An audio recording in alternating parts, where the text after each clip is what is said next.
네, 오늘 저의 목표는 설교가 끝나기까지 절대 울지 않는 겁니다. 혹시 제가 그 목적을 달성하지 못하더라도 양해해 주시기 바랍니다. 네, 오늘 저는 마지막으로 여러분들 앞에 서 있습니다. 좀 더 정확하게 말하자면 이제 같이 걷는 교회 전도사라는 직분으로 서는 것은 마지막입니다. 벌써 울컥하는데요. 설교를 준비하면서요, 좀 이런 생각을 해봤습니다. 내가 정말 이 땅에서 마지막 설교를 하는 날이 온다면 나의 설교를 들으러 오신 성도들에게 어떤 설교를 전해야 할까? 그리고 또 생각을 했는데요. 마지막 설교인 오늘 나는 어떤 설교를 여러분들에게 해야 할까? 그리고 한 가지 마음에 드는 생각이 있었습니다. 모든 설교가 분명히 다 그래야 되지만 정말 힘들 때 힘을 얻을 수 있는, 그때 생각날 수 있는 설교를 하고 싶다 라는 것이었습니다. 오늘 여러분들에게 하나님이 그런 은혜를 주시기를 간절히 바랍니다. 혹시 지금 일상의 삶을 살아가면서 번아웃을 경험하고 살아가는 분이 계시다면 오늘 설교를 더욱 귀를 기울이시고 들으셔야 합니다. 또한 혹시 열심히 신앙생활을 하고 있음에도 삶에서 아무런 변화를 경험하지 못해서 신앙의 번아웃 상태를 경험하고 계신 분이 계시다면 오늘 저의 이야기에 반드시 집중하셔야 합니다. 그리고 아주 행복한 일상을 살고 계셔서 번아웃하고 정말 먼 상관없는 삶을 살고 계시는 분이더라도 반드시 오늘 말씀을 상고하셔야 합니다. 왜냐하면 당신의 인생에 번아웃이라는 그 끔찍한 상태가 언젠가는 반드시 찾아오기 때문입니다. 그때 이 말씀을 기억하셔야 하기 때문입니다. 오늘 본문은 열왕기상 19장 9절에서 18절까지의 말씀입니다. 우리를 대표하셔서 이정민 집사님께서 봉독해 올리시겠습니다. 하나님의 말씀입니다. 겸손하게 들으시기 바랍니다. 열왕기상 19장 9절에서 18장 말씀입니다. 엘리야가 그곳 굴에 들어가 거기서 머물더니 여호와의 말씀이 그에게 임하여 이르시되 엘리야야 내가 어찌하여 여기 있느냐? 그가 대답하되 내가 만군의 하나님 여호와께 열심히 유별하오니 이는 이스라엘 자손이 주의 언약을 버리고 주의 제단을 헐며 칼로 주의 선지자들을 죽였음이오며 오직 나만 남았거늘 그들이 내 생명을 찾아 빼앗으려 하나이다. 여호와께서 이르시되 너는 나가서 여호와 앞에서 산에 서라 하시더니 여호와께서 지나가시는데 여호와 앞에 크고 강한 바람이 산을 가르고 바위를 부수나 바람 가운데 여호와께서 계시지 아니하며 바람 후에 지진이 있으나 지진 가운데에도 여호와께서 계시지 아니하며 또 지진 후에 불이 있으나 불 가운데에도 여호와께서 계시지 아니하더니 불 후에 세미한 소리가 있는지라. 엘리야가 듣고 겉옷으로 얼굴을 가리고 나가 굴 어귀에 서매 소리가 그에게 임하여 이르시되 엘리야야 내가 어찌하여 여기 있느냐? 그가 대답하되 내가 만군의 하나님 여호와께 열심히 유별하오니 이는 이스라엘 자손이 주의 언약을 버리고 주의 제단을 헐며 칼로 주의 선지자들을 죽였음이오며 오직 나만 남았거늘 그들이 내 생명을 찾아 빼앗으려 하나이다. 여호와께서 그에게 이르시되 너는 내 길을 돌이켜 광야를 통하여 다메섹에 가서 이르거든 하사엘에게 기름을 부어 아람의 왕이 되게 하고 너는 또 님시의 아들 예후에게 기름을 부어 이스라엘의 왕이 되게 하고 또 아벨무블라 사밧의 아들 엘리사에게 기름을 부어 너를 대신하여 선지자가 되게 하라. 하사엘의 칼을 피하는 자를 예후가 죽일 것이요 예후의 칼을 피하는 자를 엘리사가 죽이니라. 그러나 내가 이스라엘 가운데 7,000명을 남기리니 다 바알에게 무릎을 꿇지 아니하고 다 바알에게 입맞추지 아니한 자니라. 아멘. 감사합니다. 네, 오늘 우리는 19장 9절에서 18절까지만 읽었지만 19장 본문 전체를 다뤄보려고 합니다.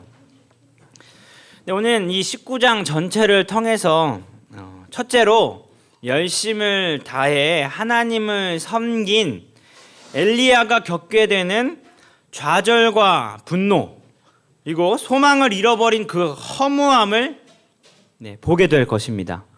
그리고 두 번째로 좌절과 분노와 허무함에 사로잡힌 엘리야를 위로하시는 하나님을 보게 될 것입니다.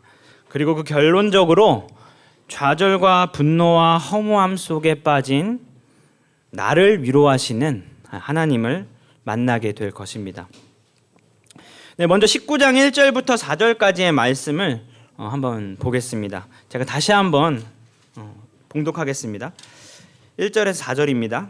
아합이 엘리야가 행한 모든 일과 그가 어떻게 모든 선지자를 칼로 죽였는지를 이세벨에게 말하니 이세벨이 사신을 엘리야에게 보내어 이르되 내가 내일 이맘때에는 반드시 내 생명을 저 사람들 중 한 사람의 생명과 같게 하리라. 그렇게 하지 아니하면 신들이 내게 벌 위에 벌을 내림이 마땅하니라 한지라. 그가 이 형편을 보고 일어나 자기의 생명을 위해 도망하여 유다에 속한 브엘세바에 이르러 자기의 사환을 그곳에 머물게 하고 자기 자신은 광야로 들어가 하룻길쯤 가서 한 로뎀 나무 아래에 앉아서 자기가 죽기를 원하여 이르되 여호와여 넉넉하오니 지금 내 생명을 거두시옵소서. 나는 내 조상들보다 낫지 못하나이다 하고. 1절을 먼저 이해하기 위해서는 18장의 배경을 알아야 합니다. 18장은 우리가 지난 전교인 연합 때 한번 설교를 제가 했었죠. 엘리야가 900대 1로 대결을 해서 승리한 사건을 이야기하고 있습니다. 엘리야는 하나님을 의지하여 물에 가득 젖은 그 재물을 여호와의 불로 다 태워버렸습니다. 그리고 뿐만 아니라 하나님을 의지하여 간절하게 하나님께 기도함을 통해 하늘에서 큰 비를 내리는 기적을 행하였습니다. 네, 그리고 이제 19장 1절은요. 이 놀라운 기적을 눈으로 경험한 아합 왕이 당시의 비선 실세죠. 그리고 여왕인 이세벨에게 이야기를 하는 장면입니다. 그리고 이제 2절을 보시면 이세벨은 이 사건을 듣고 정말 안타깝게도 하나님을 두려워하고 하나님을 찬양한 것이 아니라 엘리야를 죽이는 선택을 합니다. 하나님의 일하심을 경험하고 기적을 경험했다고 해서 모두가 하나님을 하나님으로 섬기는 것은 아님을 우리가 알 수 있죠.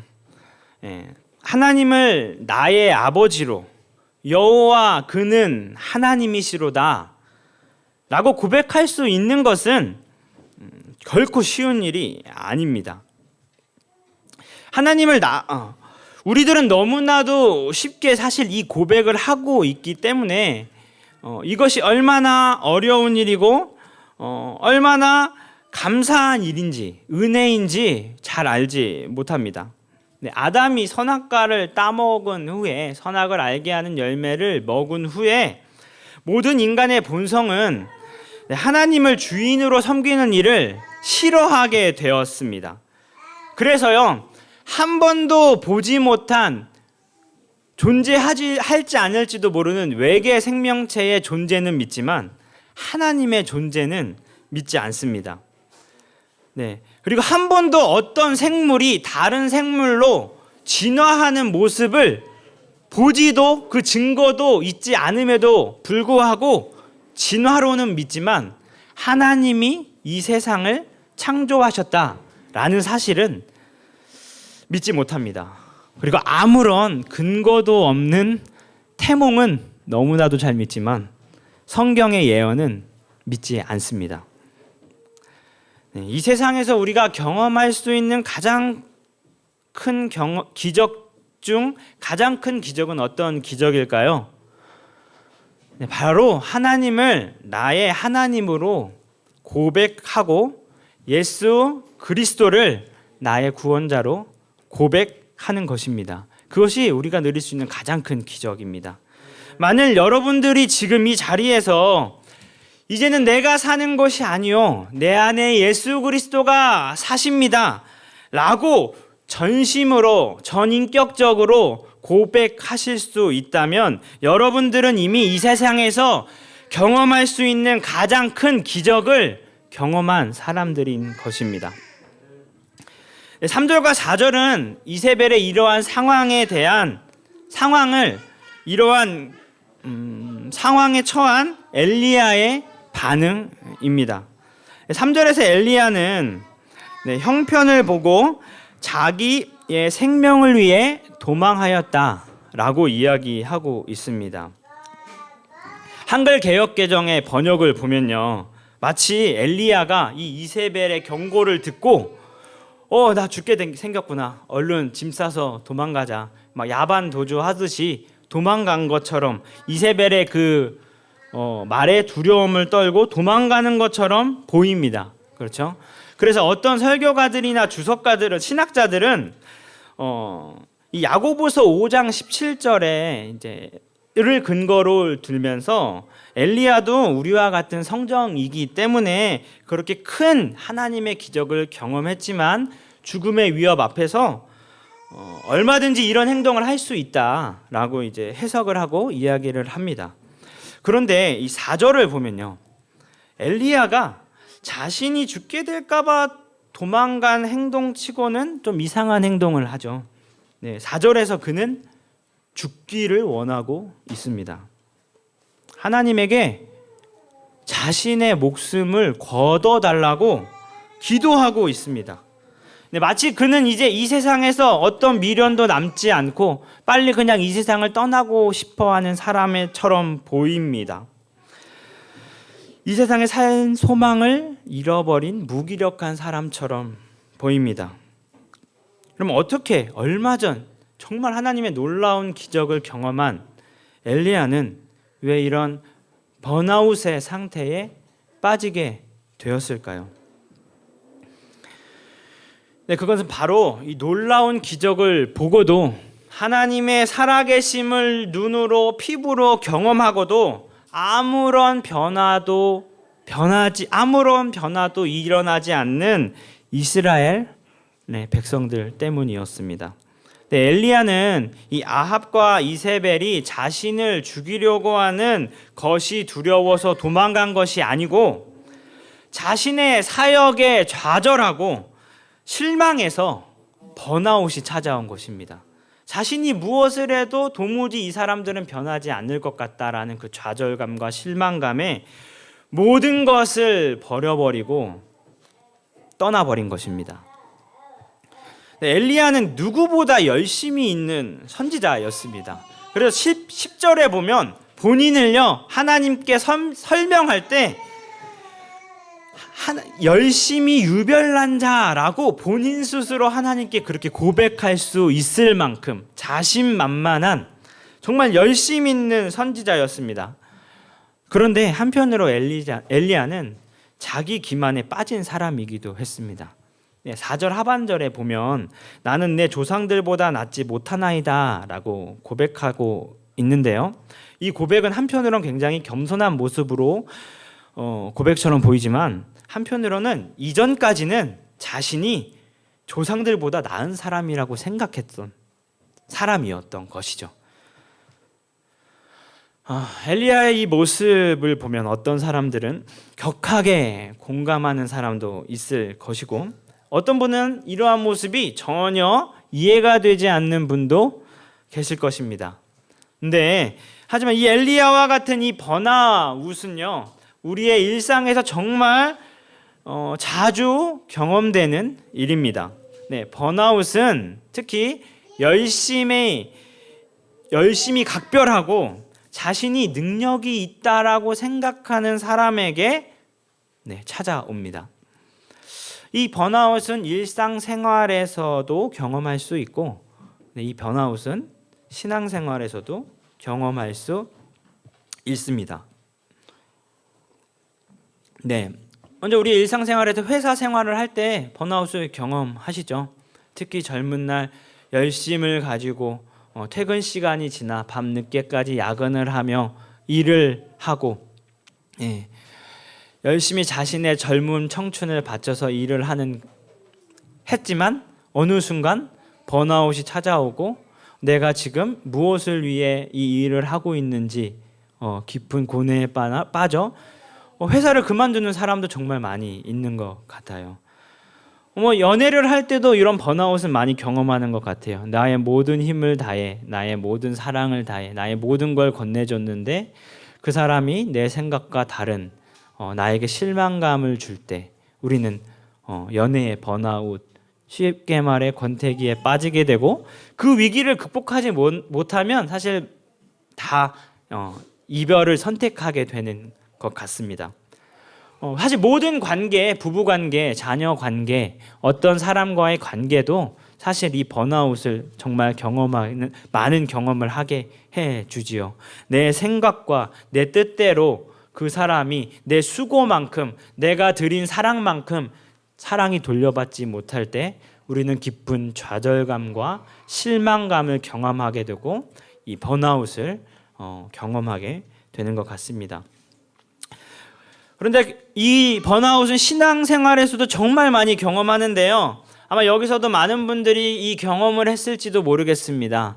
근데 10대, 20대 초반에 정말 열심을 다해 뭔가 정말 내 목숨을 바쳐 하나님을 섬길 것 같다고 매일매일 눈물을 흘리며 고백하던 그 청년이 회사에 취직하고 가정을 이루고 자녀를 이루며 현실의 벽에 부딪히게 되면서 이 나의 신앙의 열심은 내가 이렇게 교회에 헌신하는 것은 내 현실에 별로 도움이 되지 않는구나 라는 깊은 실망감에 빠지게 되죠. 젊었을 때 자신의 이 열심이 후회스럽게 느껴지고 이제는 더 이상 그렇게 할 수 없어 라는 번아웃에 빠지게 되어 이제 더 이상 신앙이 내 삶의 중심이 아니라 내 신앙은 현실이라는 어떤 큰 틀 안에서 한 부분으로만 존재하게 됩니다.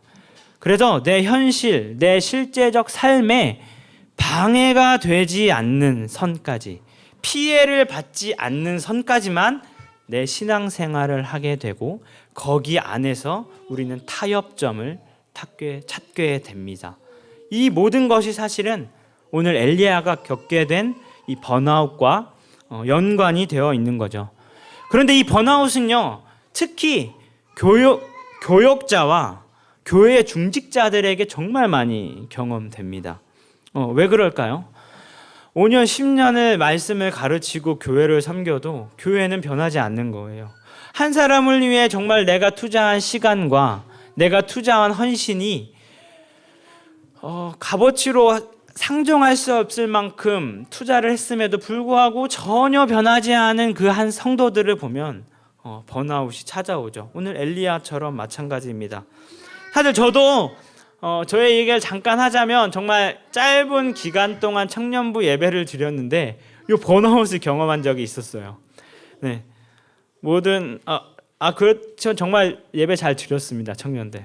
제가 문제였죠. 제가 번아웃이 와서 그렇게 생각을 했는데 어느 순간 이렇게 지금은 저와 여러분들이 눈을 잘 마주치고 있는데 어느 순간 모두가 고개를 숙일 때가 있었어요.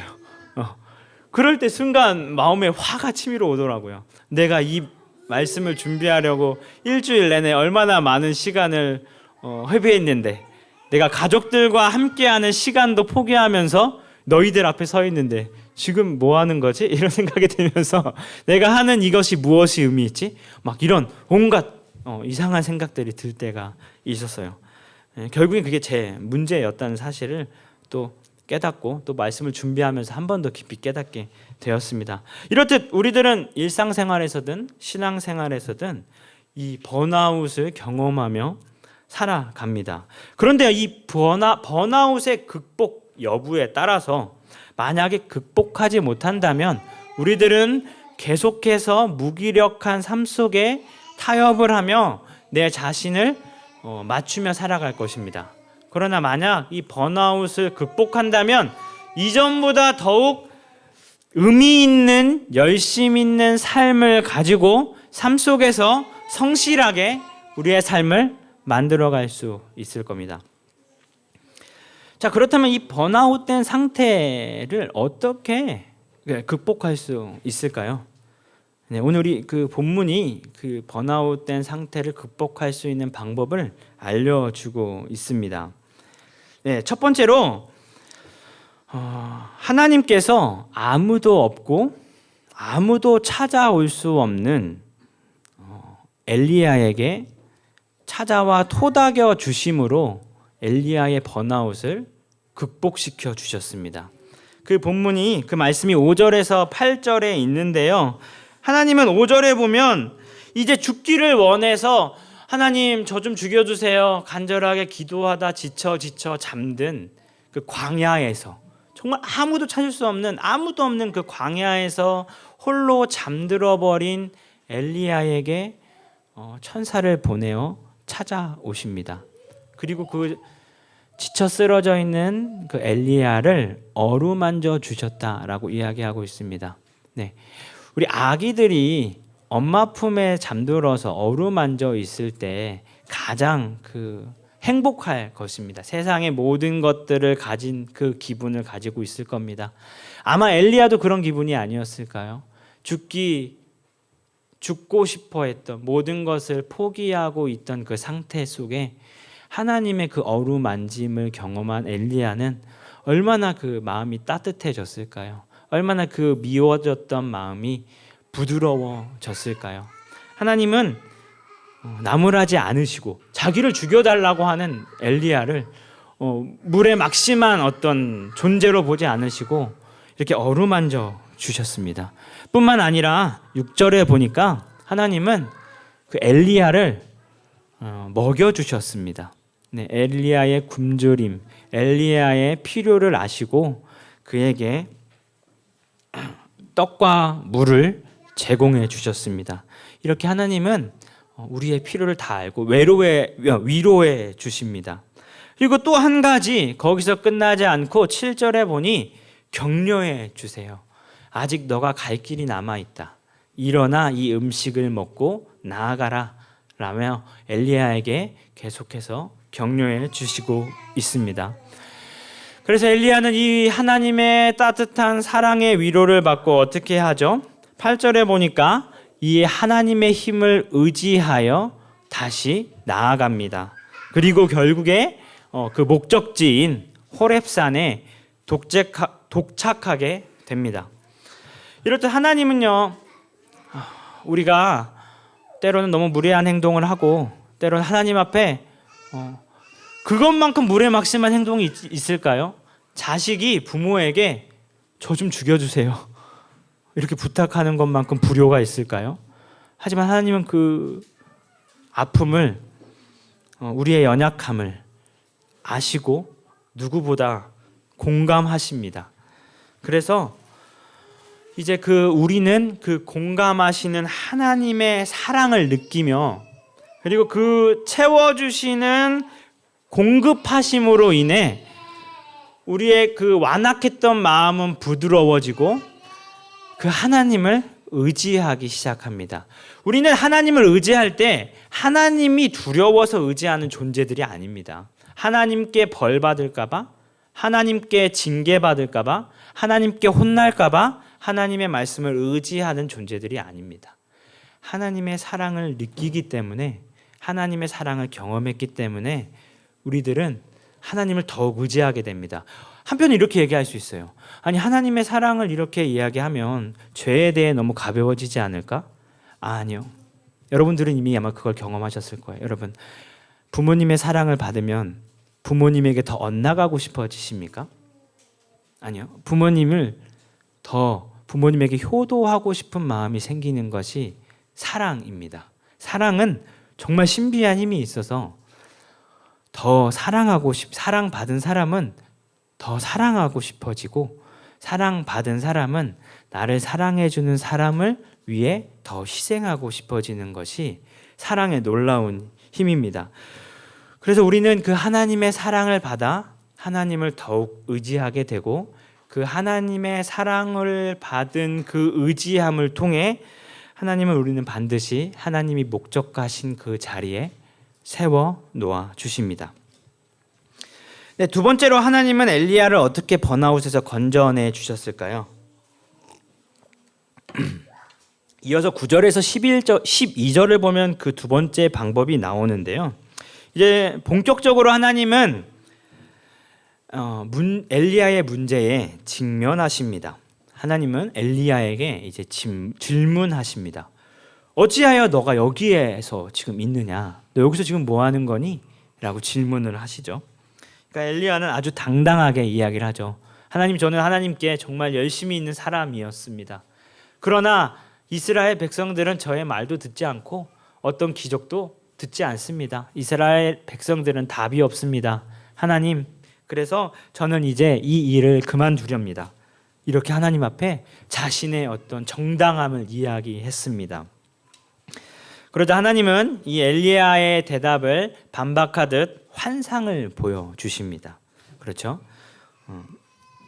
그 환상을 11절에서 12절에 보여주고 계신데요. 세 가지 환상을 보여주십니다. 첫 번째, 강한 바람을 일으키시고 지진을 일으키시고 뜨거운 불을 일으키십니다. 그런데 그곳에는 하나님이 계시지 않았습니다. 여기에서 이 세 가지 비유는 어떤 상징을 있냐면 구약시대 때 하나님이 나타나실 때 발현됐던 지진이 일어나거나 강한 바람이 불거나 불이 일어나서 하나님이 등장하셨어요. 그 모세가 처음 모세 앞에 나타났을 때에 그 나무에 불 붙은 거 기억나시죠? 그런 식으로 하나님은 구약시대에 나타났거든요. 네. 하지만 이 환상 속에서는 하나님이 계시지 않았습니다. 오히려 하나님은 어디 계셨냐면 세미한 소리에 아무것도 보이지 않는, 아무것도 느껴지지 않은 이 세미한 소리 가운데 하나님이 계셨습니다. 이 환상은 엘리야에게 어떤 충격을 주었을까요? 어떤 충격이었냐면 엘리야가 상상하고 기대했던 하나님의 모습으로 하나님은 역사하지 않는다는 사실을 깨달았어요. 엘리야는 이런 기적을 보여주고 마치 이러한 일이 일어나야지만 하나님이 계시고 하나님이 변화한다라고 생각을 했어요. 그런데도 이 일이 일어나지 않으니까 그걸 봤는데도 일어나지 않으니까 낙심한 거죠. 하지만 하나님은 그렇지 않다. 그런 일이 있지 않더라도 언제나 나는 너가 예상치 못한 방법으로 너와 함께하고 있고 나의 일을 이루어가고 있다라는 사실을 이 환상을 통해 경험시켜 준 것이죠. 이렇듯 하나님은요 정말 우리의 기대와는 다르게 일하시는 경우가 너무 많습니다. 보이지 않고 느껴지지 않는 그 상황 속에서 하나님은 예기치 못한 가운데에 일하시는 경우가 훨씬 많습니다. 네, 그렇게 우리들은 시간이 지나서 그래야 정말 이것들이 모든 것이 하나님의 은혜였구나를 깨달을 수 있을 만큼 우리는 오늘 내일 일상 가운데서 그 하나님의 기적을 하나님의 일하심을 잘 느끼지 못하고 경험하지 못할 때가 많습니다. 그래서 우리들이 하나님 앞에 신실하게 서 있지 않다면, 항상 거룩한 자세로 있지 않다면 하나님의 살아계심을 느끼지 못하는 것입니다. 그리고 이런 번아웃 상태에 빠지게 되는 것이죠. 하지만 오늘 본문 말씀을 근거로 제가 분명히 말씀할 수 있는 건 하나님께서 항상 나와 함께 하고 계시며 세미한 소리로 일하고 계시고 있다는 사실입니다. 그리고 마지막 세 번째로 하나님은 또 세 번째 방법으로 엘리야를 번아웃의 상태에서 건져내고 계신데요. 그것이 15절 18절에 나오고 있습니다. 하나님은 동역자들을 보여주심을 통해서 엘리야를 혼자가 아니라는 사실을 깨닫게 하셨습니다. 네, 그래서 하나님은요, 엘리야는 이 트라우마가 있었어요. 사역을 하면서. 어떤 트라우마였냐면 오직 나만 남았구나라는 이 트라우마에 사로잡혀 사역을 했습니다. 오늘 본문에서도 두 번이나 그 고백을 하나님께 하고 있죠. 네. 그런데 이 고백이요, 18장 22절에서 그 블레셋 900대 1과 싸울 때도 오직 나 혼자만 남았다, 이런 이야기를 합니다. 엘리야는 자기 혼자만이 이 치열한 전투 속에 있다라는 이 외로움 속에 사역을 하고 있었습니다. 그래서 하나님은요, 그것이 잘못되었다, 너가 잘못된 어떤 신학과 생각을 가지고 있다라는 사실을 이제 깨닫게 하십니다. 사실 이제 이 생각은 잘못된 것이었어요. 왜냐하면 이미 엘리야는 그것을 경험했거든요. 17장에서 사르밧 과부를 만났고요. 18장에 보면 신실한 하나님의 자녀인 오바댜를 만났거든요.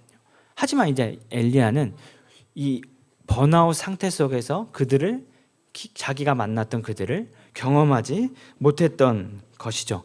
그래서 이제 하나님은 어떻게 이제 이 엘리야를 위로하시냐면 새로운 사명을 주심으로 이 사실을 경험하게 하시죠. 하사엘을 세우게 하시고 예후 왕을 세우게 하시고 엘리사라는 하나님의 신실한 선지자를 세우게 하십니다. 그리고 하나님은 이들로 하여금 자신의 일을 계속해 나갈 것이다 라는 소망과 희망을, 메시지를 전달해 주십니다. 뿐만 아니라 너가 모르는 바알을 섬기지 않은 7,000명이 너와 함께하고 7,000명이 이미 준비되어 있다라고 이야기를 하고 있습니다.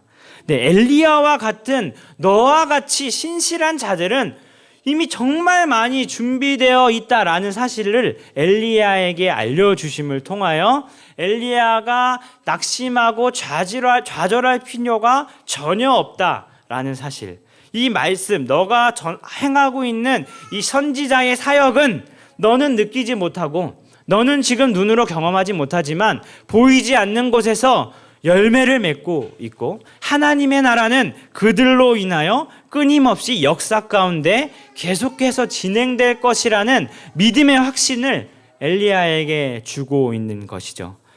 그래서 이러한 하나님의 적극적인 위로하심과 설득으로 말미암아 엘리야는 번아웃의 상태에서 벗어나게 되었습니다. 자, 오늘 이 본문의 말씀을 통해 우리는 나 자신이 내가 번아웃을 빠졌을 때 어떻게 하면 번아웃을 극복할 수 있는지, 그 비법이 무엇인지를 배울 수 있는데요. 첫 번째로는 나 혼자 인생을 책임지고 있다는 생각에서 우리는 벗어나야 합니다. 대부분 번아웃에 빠지는 이유는 사실은 내 인생을 나 혼자 책임지고 있다라는 착각 속에서 시작됩니다. 여러분, 그런데 인생의 무게는 인생을 많이 살진 않았지만 언제나 무겁습니다. 불신자에게도 정말 무겁고 신자에게도 정말 무겁습니다. 나 혼자서는 도저히 짊어질 수 없는 무게입니다. 그러나 하나님의 백성들, 하나님의 신자들은 그 무거운 무게를 내가 짊어지지 않죠. 나 홀로 짊어지지 않죠. 예수 그리스도께서 말씀하셨죠. 수고하고 무거운 짐진 자들아 다 내게로 오라. 내가 너희를 쉬게 하리라.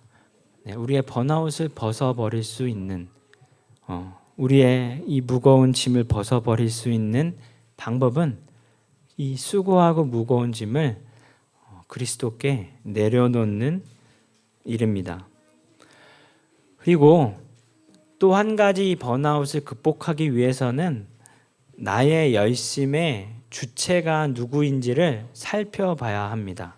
혹시 그 열심이 나로부터 시작되는 것이라면 그 열심은 반드시 여러분들을 번아웃으로 인도할 것입니다. 여러분들의 그 은사가, 여러분들의 능력이 여러분들로부터 시작된다라고 생각된다면 그것은 반드시 우리를 번아웃으로 인도하실 것입니다. 언제나 나를 어루만져 주시고 나를 먹여 주시고 격려해 주시는 하나님의 힘을 의지하여 나의 열심과 능력이 교회 안에서 발현될 때 그것은 우리를 참된 감사와 기쁨과 더 큰 은혜로 인도할 것입니다. 두 번째는 눈에 보이지 않는 하나님을 믿고 있음을 우리가 항상 기억해야 합니다. 하나님은 우리의 생각을 언제나 초월하시는 분이라는 사실을 기억하셔야 합니다.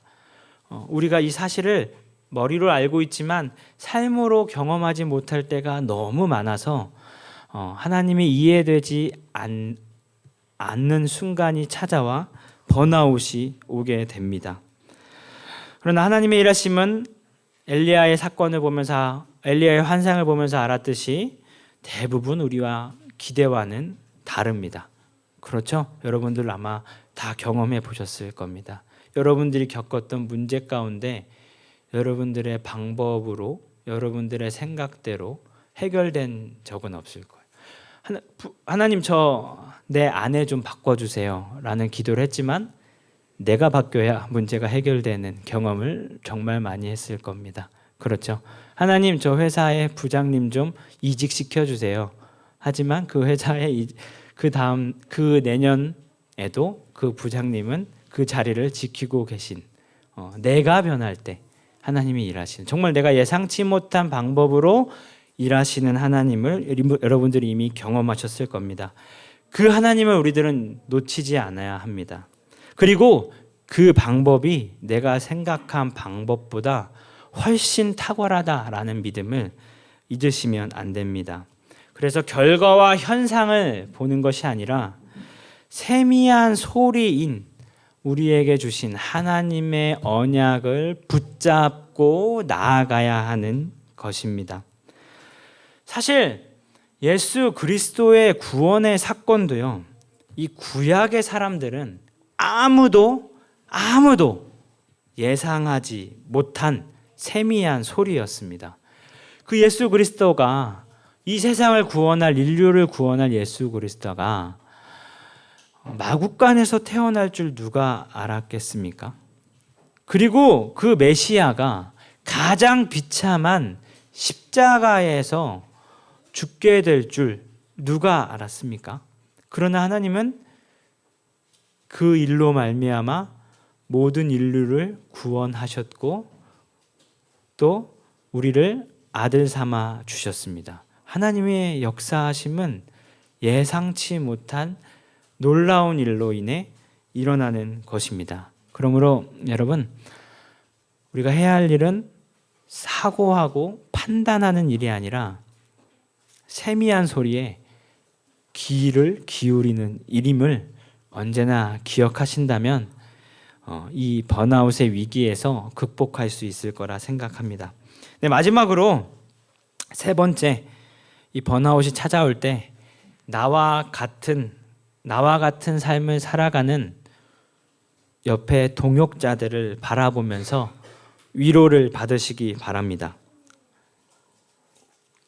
여러분, 참으로 신기한 게 고통은 보편화될 때 고통의 체감은 줄어듭니다.